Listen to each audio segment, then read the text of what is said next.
Oliy o'rta ta'lim maktabi 11A sinf o'quvchisi Vahobjonov Muhammad Halil Mo'minjon o'g'li koreys tili xalqaro sertifikatiga ega bo'lganligi hamda maktabda namunali xulqi va jamoat ishlarida faol ishtiroki uchun maqtov yorlig'i bilan taqdirlanadi.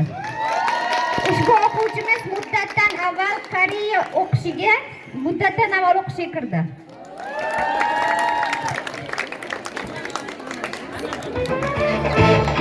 11A sinf o'quvchisi Abdusattorov Abdulaziz Elyorbek o'g'li ingliz tili fanidan xalqaro sertifikatga ega bo'lganligi uchun taqdirlanadi.